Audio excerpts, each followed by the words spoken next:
And good afternoon and welcome everyone. Welcome to Torah L'chaim with your host, me, Rabbi Anibal.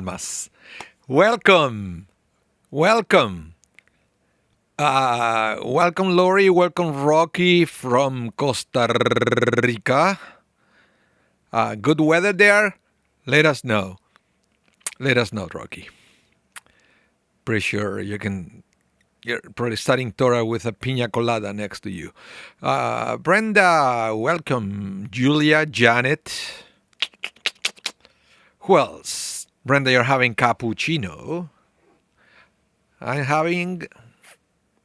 I know the cup looks like a little big, but it's a double espresso. So a little bit of milk today. I just feel like that. Shelly Chochinov, welcome to the class. Welcome. It's hot. Costa Rica. I don't know. Let's see. I will check. What is the name of the place? Costa Rica is Playa Longusta.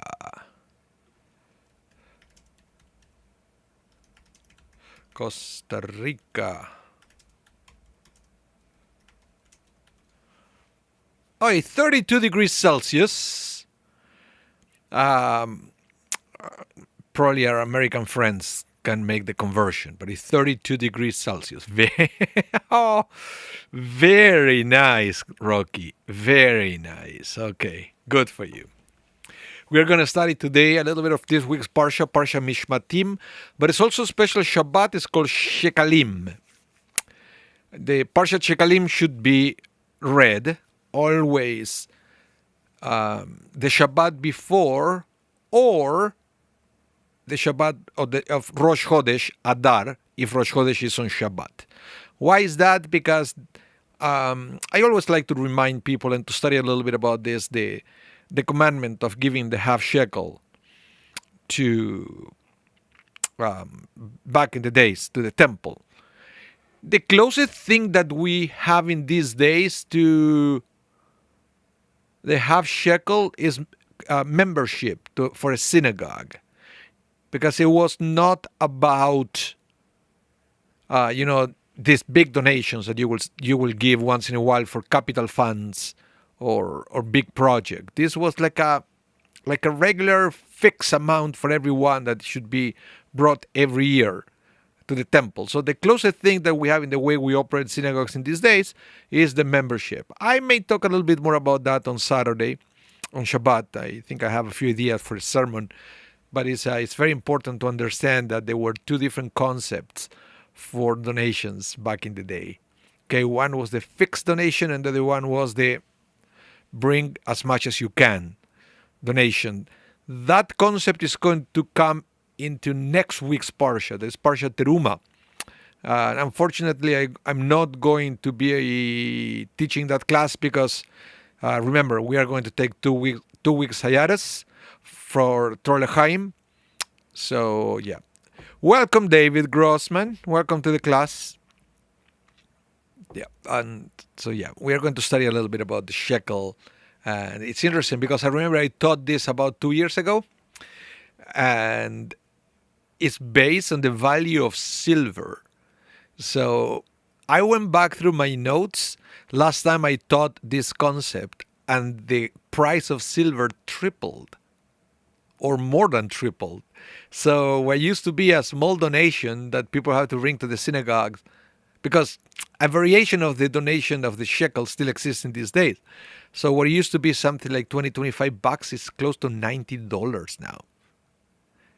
This is beyond inflation. It's just because it's related to the price of silver.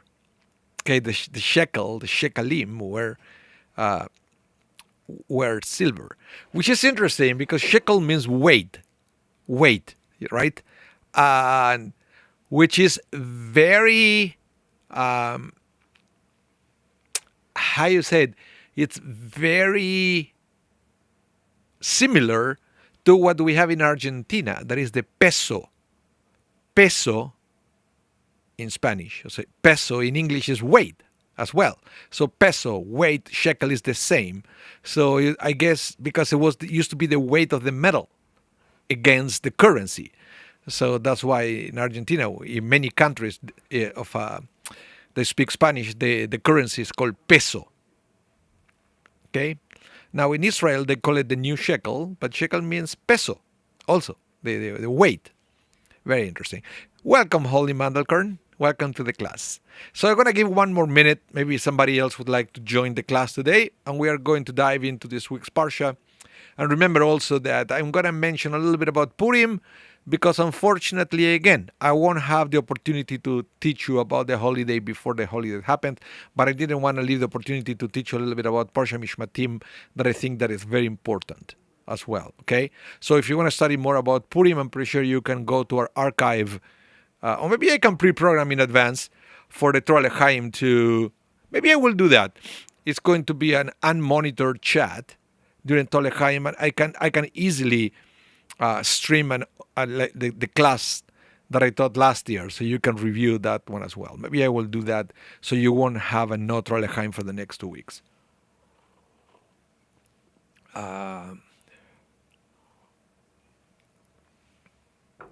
Shelly Chochinov, let's see what you say here. If I remember correctly, there is a footnote regarding this topic in a Red Chaim Chumash. Yeah, it talks about half silver dollar. That's one tradition only, Shelly. And for what I studied, this giving as a donation during the time of Adar, the month of Adar, giving as a donation the amount, the half currency of whatever you are, is the minimum that you are required to give. The best way of doing it is to calculate how much is actually a half shekel. And then you have to give that amount 3 times, and we are going to see why in a minute. Okay. Before we do that, I want to study with you a little bit about this week's Parsha. And I wanted to say something that is extremely important. I was talking about this with a group of kids at Gray Academy because I was invited to their Shabbaton. And we studied this Parsha, the Parshat Mishpatim, and I presented to them how the last week's Parsha and this week's Parsha are connected, or should be connected. That is a more precise term. How so? Last week's Parsha was about the 10 Commandments, the most spiritual event in Jewish history, when God spoke to everyone. Because remember that all over the Torah, after Moses is presented, God communicated to the people of Israel through Moses. That's why the Torah will say it all the time, Vayedaber Adonai el Moshe leimor. And God spoke to Moses to say, or to tell. So basically, Moses was an intermediary between God and the Jewish people. So every time that God wanted to communicate a new mitzvah, a new commandment to the Israelites, God will call Moses to the Ohel Moed. It was the tent of the meeting. It was a part of the tabernacle. It was like a telephone booth. And God will tell Moses there what Moses is supposed to tell to the Jewish people. But last week's Parsha, what we read, the 10 Commandments, the Torah explicitly said that the revelation for those 10 commandments out of the 613, those 10 specifically, were communicated directly from God to the Jewish people. Welcome, Ariel Lee. Just saw your name in the chat.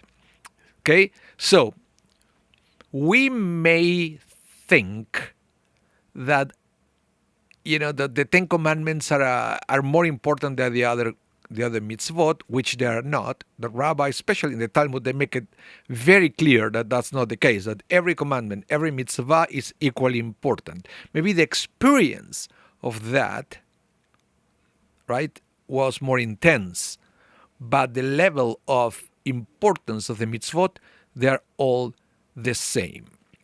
But the other thing is that there is the understanding that all the commandments should be as important as what was revealed on Sinai. So let me read this. This is the beginning of this week's Parsha, okay? It says, Ve'ele hamishpatim asher tasim lifneihem. Ve'ele. and these are the ruling you are to present to them. So after last week Parsha, 10 commandments, now this Parsha continues, and it says, and these are the rulings you are to present to them, you as Moses. Because remember, God changed gears, not talking directly to the Jewish people anymore. Now everything is going to be done through Moses. So listen to what Rashi says here, because this is the key to fully understand this week's Parsha in the right way. Rashi says, whenever it says these are, it introduces a new subject. Okay? Where, however, it says and these are, it adds something to the previous subject. Thus, and these are the rulings, means just as the four main commandments, the Aseret HaDibrot, the 10 commandments, in last week's Parsha were given at Sinai, so these civil laws were given at Sinai.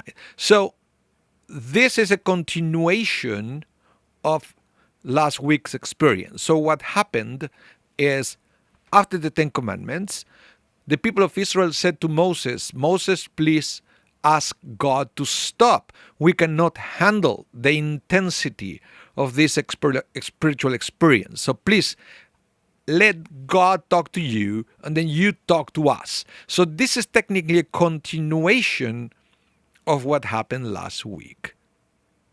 And so this is also something that it was given to the people of Israel right after the 10 commandments.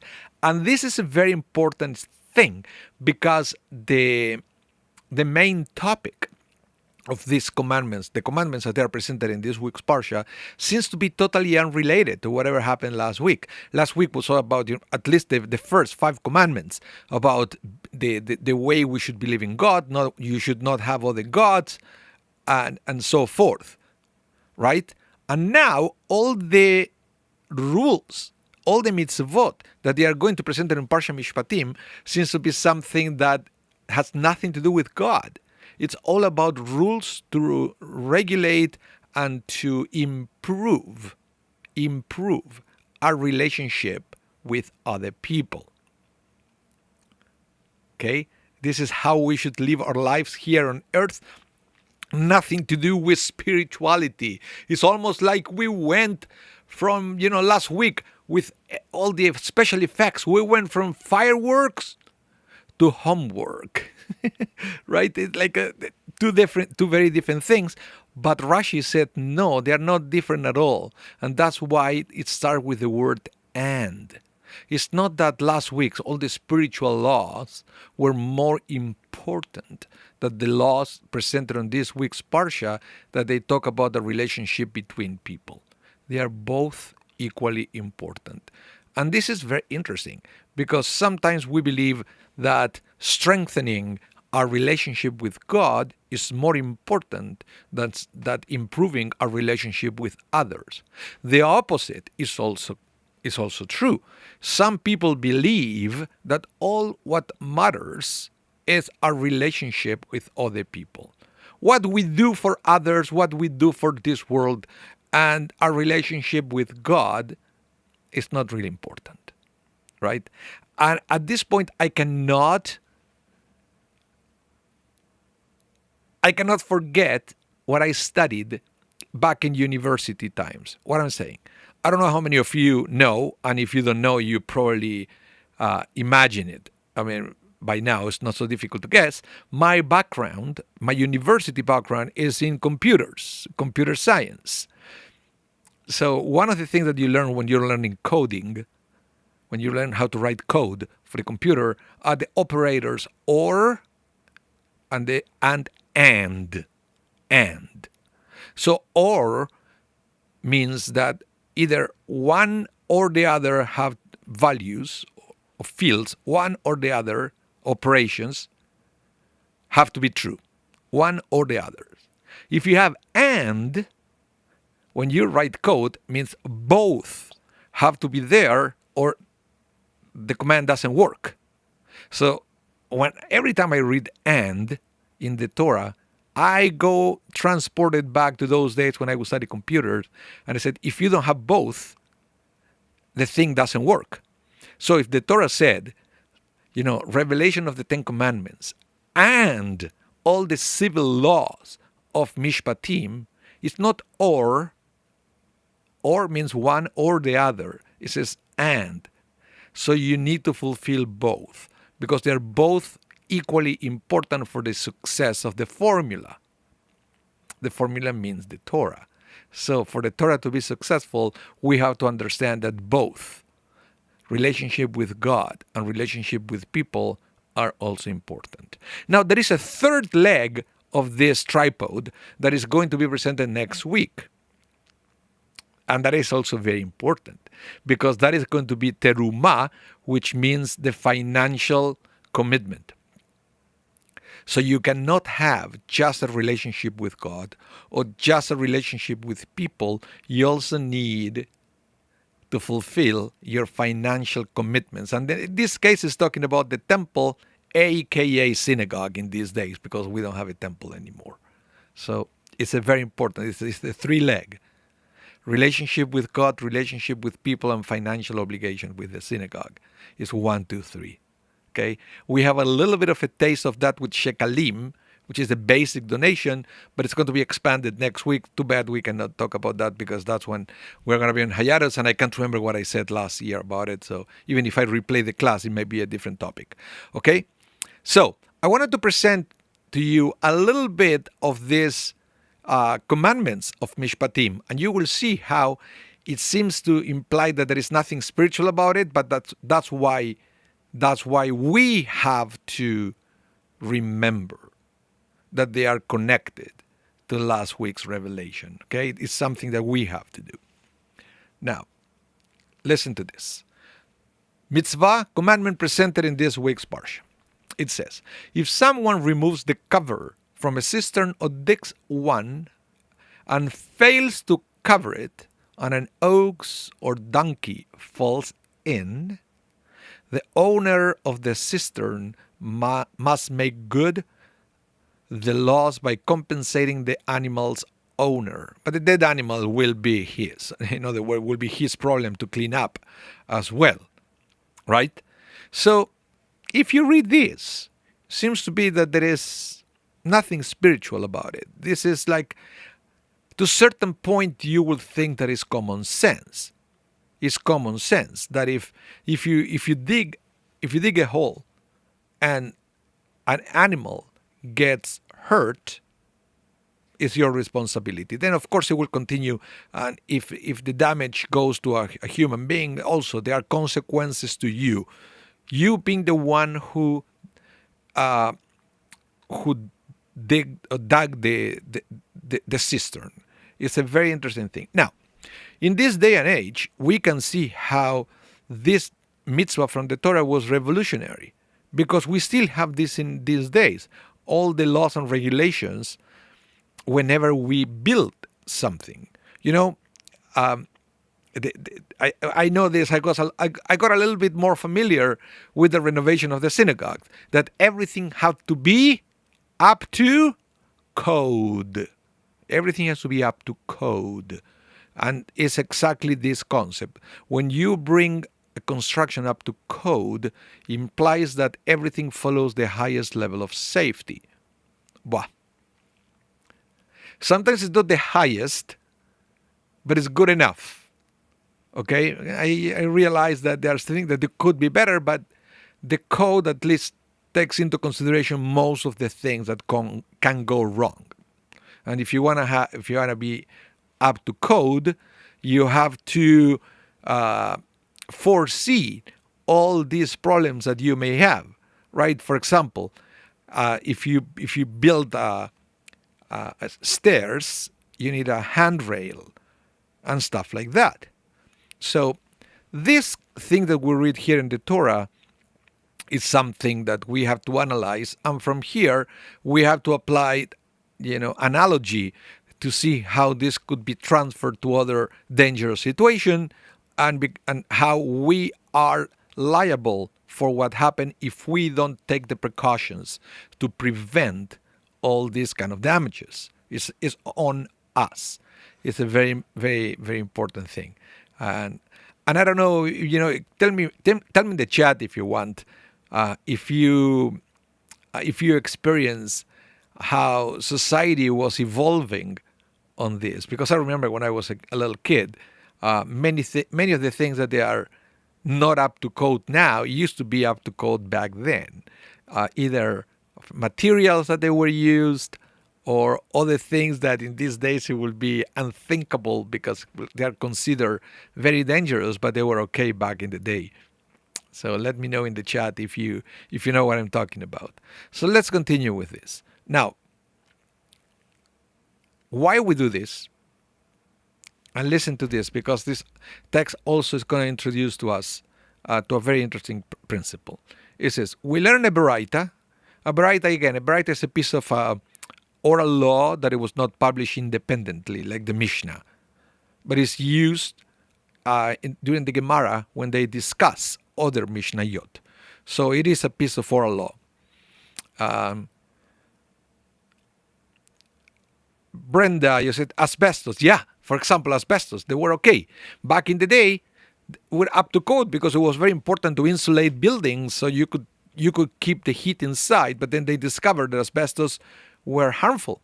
So yeah, that's a perfect example how asbestos, Sherizedek was full of it. Yeah, I know. It's we had a big expense to do that. Yeah. And electric outlets. Yeah, the breakers. I remember the breakers were different. I don't know how you call it in English, but they think that you have to unscrew to change you had that little filament inside. And now they're breakers. That they were. It wasn't like that back in the day. So, we learn a baraita. A person should not throw stones from his property into public grounds. It happened that a person was throwing stones from his property into public domain. A pious man passed by and said to him, "Foolish one, why are you throwing stones from property that does not belong to you onto ground that does belong to you?" The man laughed at him. As time went by, he had to sell his field, and when he was walking on those public grounds, stumbled over his own stones. He then exclaimed, "That pious man was right when he said to me, 'Why are you throwing stone from grounds that does not belong to you into grounds that does belong to you?'" So, yeah, it's a very interesting concept, and how this text could be also extrapolated into the world where we live in, into the environment.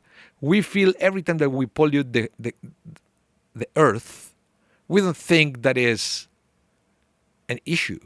And we don't realize that is what really belongs to us. Private property, what you think is private property could be private property today, and tomorrow you are selling it, you move it somewhere else. But when you put into the environment, it's yours forever because you have to live there all the time. Doesn't matter when you leave, doesn't matter when you move, it's still the same world. So we have to be very careful what we do to the world. So you see, the Talmud was already thinking that way. If you think that you are taking your stone and putting it into somebody else's property, talking about public property, you don't realize that public property is yours as well. So we have to be very careful what we do. It's let's see. Electric outlets, who said that? Fuses, that's the word. Thank you. And Eddie Muniz, welcome to the class. Asgahat Gevul. I don't know what you're saying. I don't know, Eddie. I don't know. If you can rephrase your question, I'll try to answer. Okay. So, yeah, let me know what you think about this concept, guys. About how the Torah is already, again, the Torah starts with the commandment of being careful with the cisterns that we dig, right? And the consequences that could have to others. From there, he's taking it all the way into that we have to be very careful to the dangers or to what we put into the world in general and how that could be dangerous to others and to ourselves.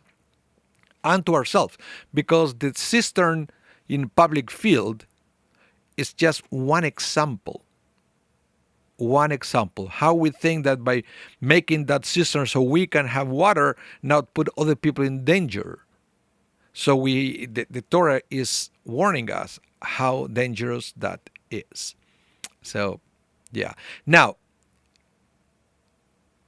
it's interesting that listen to this story, because now the rabbis also take the story of the cistern as a metaphor. Listen to this. Hopefully you will understand the metaphor. This is a story that happened to Rabbi Anibal Lamb. And he said, when I was a youngish yeshiva student during the holy month of Elul, which is the prelude to Rosh Hashanah and Yom Kippur, I was wearing a rather sour look on my face. One of the rabbis approached me and asked me what the problem was. I uttered, Elul, Rabbi, Elul, thinking that would be enough of a justification for the extra serious face. Remember, high holidays is coming. You're crazy. So many things to do. So he had a sour face. So the rabbi told me, Elul is what's going on your heart. That's the private domain. Your face, though, is public domain. So Pirkei Avot, the Mishnah declares, greet every man with a pleasant and interested face. So this is a very interesting thing about how they take the concept of a cistern in public property as a metaphor to our face. Listen to this. Rabbi Israel Salanter said it beautifully. He says, one's face has the status of a reshut harabim, public domain. And it's true. When you walk in the street, everybody can see your face. Everybody can see your face, like it or not, unless you cover it, you put something on it. But that's not the way we do it. If one walks around with a sour look on his face is a bor, bereshut harabim, a pit in a public area. And he's responsible for any damage caused to someone who falls or hurt himself on account of his pit. So in other words, this is beautiful. This is beautiful. This rabbi goes all the way from the cistern that at the end became a deadly trap for an animal or for another person, took it as a metaphor and make him reflect on how the way we go through life, and how that affects other people's lives. It's a very interesting thing. Yeah. So, yeah, but we sometimes we don't understand how, smiling at other people can make the other person feel better. And the other thing is also true, that if you are always sad and you look angry and bitter, you can ruin somebody else's day. It's true. Reflect about that and tell me if it never happens to you, right? It's very interesting. It's another way of how we are all responsible for each other, and sometimes it starts from a simple smile when you look at somebody else. That's all. That's all it takes. And sometimes it's not easy, especially if we go through some difficulties. But you will see how this smile is a two-way path. The more we smile to other people will smile to us. It's good. It's a good thing. It's a good thing. I want to share with you another story here from this week's Parsha. You see, it's wonderful. This Parsha is amazing, and I wish I would have time to go one by one with all these commandments that we have. This one says, if you see the donkey of someone you hate and you feel like refraining from assisting him, you must and nevertheless help him. It's yeah. This is amazing, and it's also talking about our relationship to animals, right? Because let's start from the beginning. If you see the donkey of someone you hate, right, and then let's say that the donkey is suffering, the donkey fell in the cistern or something, and now the donkey is suffering, or maybe it's you found the donkey trapped or is under a heavy load, and you know that donkey belongs to a person that you hate. So what would you do? Right? Some people will say, well, I won't do anything because I hate the person. And the first thing that the Torah is asking you here is because you hate another human being, what guilt is in the poor donkey that you won't help that animal?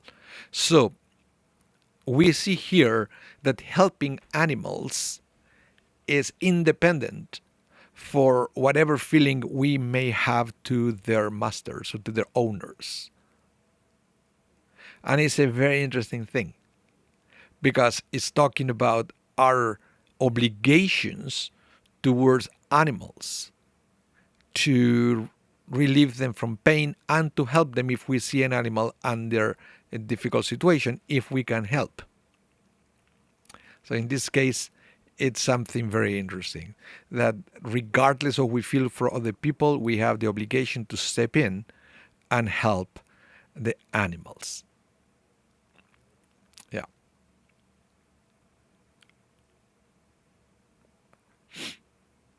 Yeah. So it is interesting. Now, I wanted to share with you a few comments about this. And it says, you're warned not to remain inactive when faced with the animal's distress, even if its owner is your enemy. This interpretation is also hinted at in Rashi's commentary of Deuteronomy 13:9, where he emphasizes that one's enemy is exempt from the commandment to love your fellow man as yourself. Right? So, what it's saying is, in some cases, you may not be obligated to fulfill the commandments, love your neighbor as yourself, if there is, of course, Rashi will give specific rules for that exception, but that never includes the animals. Never includes the animals. So you may, in very specific cases, not be obligated to love your neighbor as yourself. But even in those cases, we are still obligated to take care of your neighbor, the one you hate, your neighbor's animals, because they are independent beings. We have an obligation to take care of them. Brenda, you said here, hate is such a strong word. We may hate what someone does without hating a person. Yeah, I understand that. But there are cases where the rabbi seems to imply that you may be entitled to hate somebody. Hey, after all, the word exists, right? Maybe we don't understand the full extent of it, but yeah, even if you said you hate what the person does, but if the person does that every single time, all day, hating the things and hating the person, there may not be a difference. But what I'm trying to say here, and this is incredible, and this is so, it's so important that the Torah tackles this, and the Torah gives us advice, so we don't have to second guess, is how the Torah takes into consideration the animal's feelings. Because when you're talking that an animal is suffering, you're talking about the animal feelings. And it's important for us if we can help.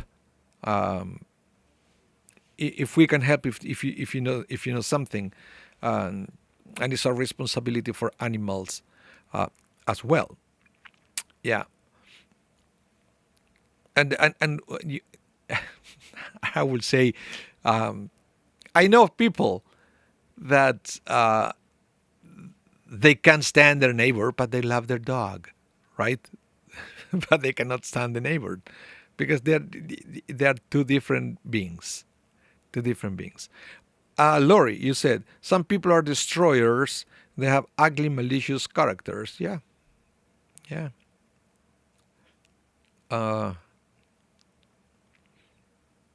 Shelley Chochinov, occasionally it may take a superhuman effort to find a redeeming aspect in someone's behavior. Yeah, absolutely. Absolutely. Sometimes you will be able to find something positive about the person. Sometimes you won't. You won't. But nevertheless, the animal is the animal and it's not has nothing to do with your neighbor. Okay? Another one. Now, it says, then he took the record of the covenant and read it aloud to the people. And they said, all that God has spoken, we will faithfully do. This is one of the most famous phrases in the Torah. Na'aseh v'nishma. Have you ever heard that one? Na'aseh v'nishma. We will hear and we will do. I know the translation here is we will faithfully do. That's not exactly what it says in Hebrew. Na'aseh, we will do. V'nishma, lishmoa, to hear, and we will hear. And it's interesting, the first thing that I want to mention here is the order of the words. I remember studying this a long time ago in Hebrew day school in Argentina. I remember a teacher who taught us. I said, kids, look at the order of the words. Why do you think it says na'aseh, we will do, and we will hear, right? How can you do something if you haven't heard it first? Our teacher, she was saying, it should said nishma v'na'aseh. First we will hear what we have to do, and then we will do it. So why do you think the Torah says first na'aseh, first we will do, and then we will hear? And again, don't get me wrong, because I want to point out the same thing that I said at the beginning. It said na'aseh v'nishma, and, remember, means that both conditions has to be true. You have to do and you have to hear. We are talking just about the order in which this is presented. Okay, Lori said, we will remember. Okay, but it's interesting. But how can you remember something you haven't heard? Any guesses? Let me know. This is fascinating. Fascinating question. I want to know what you think about this.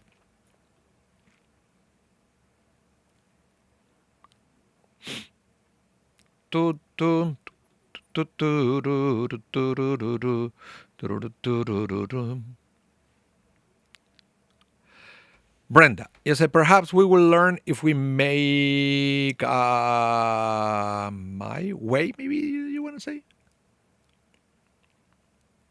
Mistakes. Very well, if we make mistakes. Oh, okay. So, okay. Interesting. So you do it even if you don't know it yet. Holly, you said we will do it because it's God's will, and then we will hear and understand it. Very good. That's what I learned at school, Holly. That's what our teacher taught us. It means, we know the mitzvot. We know what we're supposed to do, even if we don't understand it. In this sense, in the context of the verse, not understanding it means that you haven't heard all the explanations about it.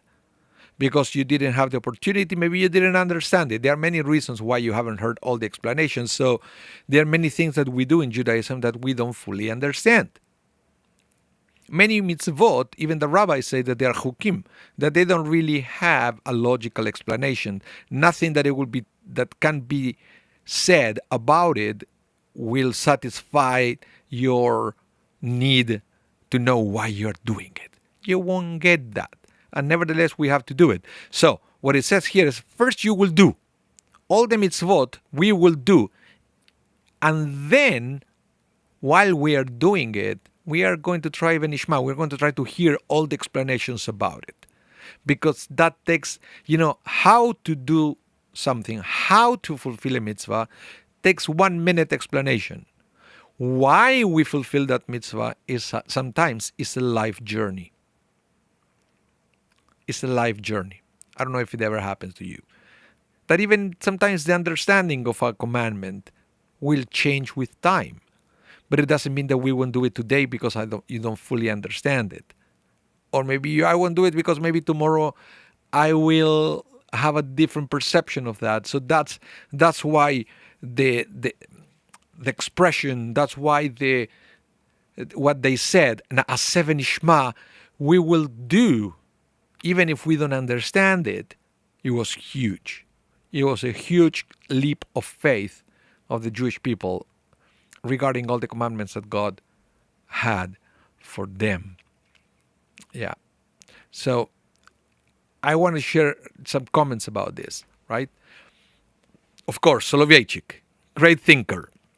He said, why? And another thing about this, that maybe you haven't thought about this detail. Why did each individual respond in the plural? Na'aseh v'nishma. We will do and we will hear.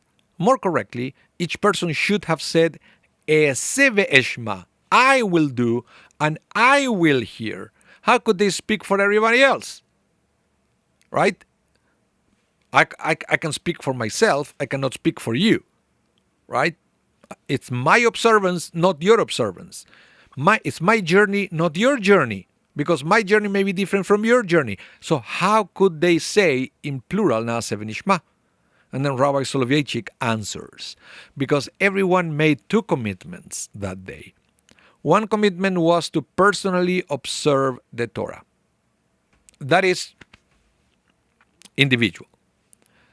The second commitment was to take responsibility over his friend to ensure that he will also keep the Torah faithfully. So in other words, it's not only about me. I will also be sure that I can encourage you, uplift you, so you will also fulfill the commandments even if you don't fully understand them.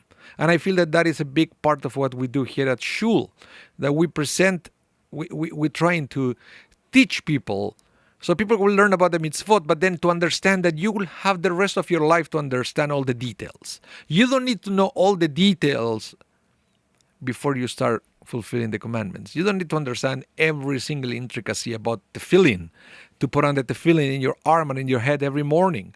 Or why do you put the mezuzah in the door? You know how many explanations are about that? You don't need to know them all right away at the time that you affix a mezuzah to your door. That will come with time. But the same comes for kashrut, that many people don't eat kosher because they don't fully understand it. So Na'aseh v'nishma is, I will do it even if I don't fully understand it today. Because you may understand that in the future. In the future it makes sense to you, and you said, oh, and I went through 20 years of my life without doing it, and I cannot go back in time. So, but it's important for all of us to encourage each other to be sure about this. Okay? And let's continue. So, Rebbe said that when the Jewish people stood before Mount Sinai together and accepted the sovereignty of Hashem with joy and with one heart, they also became guarantors for each other. And this is huge, that we are responsible for each other. And this is part of the unity of the Jewish people, right? Listen to this. Our sages have taught that the ear is the most notable of all limbs of the body. If one were to blind another person, he will have to pay his victims for his eyesight. In contrast, one who deafens another person must pay for his victim's entire worth. Why? Because the ear is the body part through which one hears rebuke. The Midrash states, if a person falls off a roof and breaks all of his bones, he will need a cast for his entire body. However, if a person sins with all of his limbs, he needs only a healthy ear in order to be cured. as the verse says, incline your ear and come to me, listen, and your soul will be rejuvenated. So this thing is talking again. It's a commentary about the Nase Venishma. We will hear. Okay, this part of we will hear implies that hear from who? From who? From sometimes it could be from a rabbi, sometimes it could be for a friend, from a teacher. But it's important, and that's so important, the concept of listening the words of Torah for us to be encouraged to change the way we do things.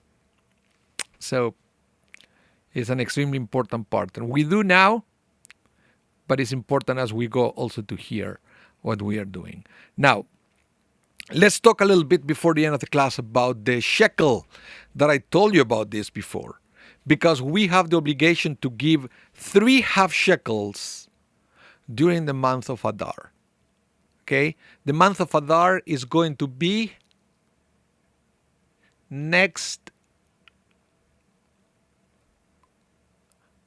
I believe, Tuesday and Wednesday.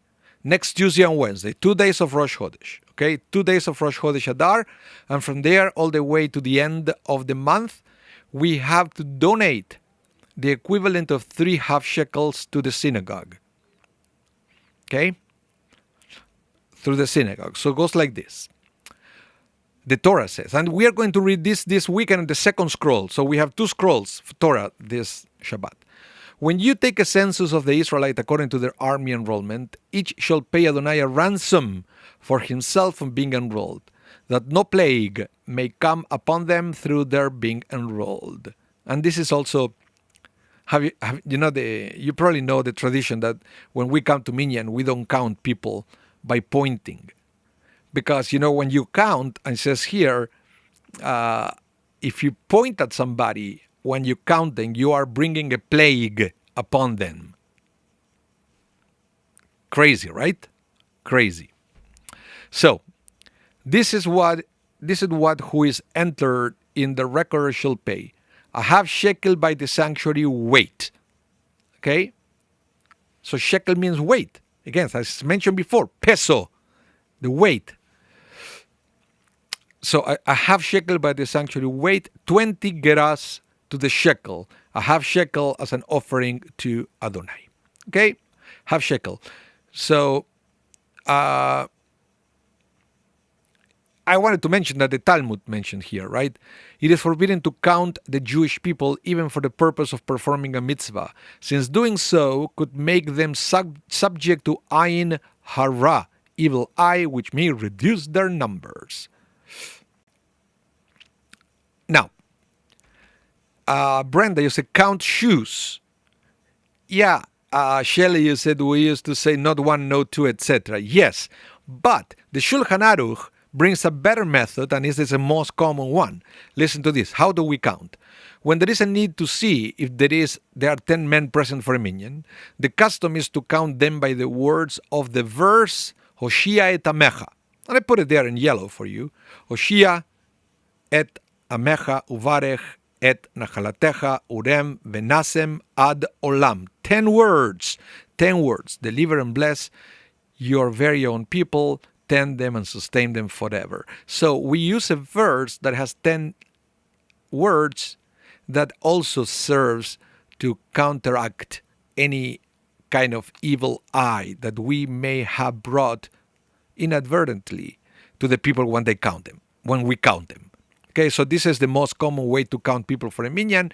Instead of counting 1, 2, 3, you go Shiet, Amecha, Uvarech, Nachalatecha, Urem, Venasem, Adolam, just in case. Okay? Just in case. Now, listen to this because this is what I want to mention. Let's go back to the shekel now, okay? What is the amount one should donate in commemoration of the half shekel in these days? The actual half shekel coin amounted to the weight of 9 grams of pure silver. Okay? Follow me? However, if one's financial situation does not allow one to donate this amount, donate any coin in commemoration of the half shekel is sufficient. And that is what somebody put in the chat before, right? Just to donate a coin. But that is if you cannot afford to donate the half shekel. Now, we donate 3 half shekels because in the Torah portion that we are going to read this Saturday, the word teruma, which is the donation, appear 3 times. So that's why we donate 3 half shekels. Okay?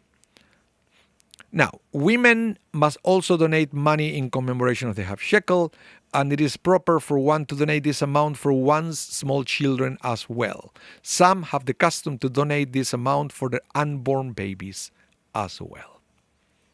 Okay? So, half shekel is 9 grams of pure silver. Okay? Now, I hope you can follow this. The way to calculate this sum is as follows. A troy ounce of silver consists of 31.1 grams. Okay? Thus, the price of 1 troy ounce of silver was $78 on February 5th. That's when I did the calculation of this, when I put the class together. Now, that must be divided by 31.1, right? And that will give you the price of 1 gram of silver. And then multiplied by 9 in order to find the updated price for 9 grams of silver, which is the value of actual half shekel coin, which is 22.57 US or Canadian 30.88 February 5th. Okay? That is half shekel. But remember, I told you that you have to donate that 3 times. So, in other words, in Canada, will be about $90, the donation for, but that is, Shelley, that is a US dollar. So you have to make it in Canadian for us. And then multiplied by 3, and thus the donation has to be donated to the synagogue during the month of Adar. That if you want to fulfill the mitzvah to the highest standard. But as I mentioned before, if you cannot do that, you can donate 3 coins and that will be fine as well. This is the highest standard on how to fulfill the mitzvah of the half shekel. Okay, and it has to be done during the month of Adar. Most people will do it before Purim. Now, talking about Purim, because I'm not going to be seeing you guys before the holiday, I wanted to remind you, right, that Purim is celebrated the 14th day of Adar, and that is the Monday evening, March 2nd, 2026. And remember, Monday is a fast day. It's called the Fast of Esther. And then we read the Megillah at night, and then we have a feast during the day, which is the opposite of what we do for the other holidays, where we have the feast first, and then we have the holiday the next day. On Purim, we don't have the big feast on the eve. We eat on the eve, but the big feast is at the end of the day of Purim. Most people will eat all day, actually. It's like a big, long feast for Purim. Now, we learn all this, and this is the last text for us, from the book of Esther, that is giving us hints on how we celebrate the festival. So I will say, Mordecai recorded these events and sent letters to all the Jews in all the provinces of King Ahasuerus, both near and far, instructing them to observe the 14th day of the month of Adar and the 15th day. The extra day was just for Shushan, for the city where they were living. Okay, but for us, it's just the 14th day of Adar. Every year to commemorate the days on which the Jews obtained rest from their enemies, and the month which for them was turned from sorrow into gladness and from mourning into holiday, they were to make them days of celebrating and rejoicing. That's why we eat and we drink on Purim. Number 2, sending portion to each other. We call this Mishloach Manot. This is the little baggies that we give to each other. I don't know if you ever done it or ever received one, that people put the hamantashen and some other treats inside. Is coming from the book of Esther. And also giving gift to the poor. That means that we give money to poor people. The day of Purim. You can go out to the street, look for a beggar, and you give them money during the day of Purim. And those are basically the things we do. The rejoicing, the Mishloach Matanot La'Evyonim. We also read the Megillah. Okay? We read the book of Esther, where we remember all these things. Okay, thank you everyone for being here with me. Remember, no class for the next 2 weeks, and I will see you after that, where we are going to start actually our countdown for Passover. Can you believe it? Countdown to Passover. So thank you everyone for tuning in. And remember, if you missed anything, you can catch it up again tonight at 8 Central p.m. And please give it the thumbs up. And if you haven't done so, please subscribe to our channel so you will be notified every time we go live and every time we upload something to our channels. Thank you so much. Have a wonderful rest of your day. Be blessed. Hope to see you soon. Bye, everyone.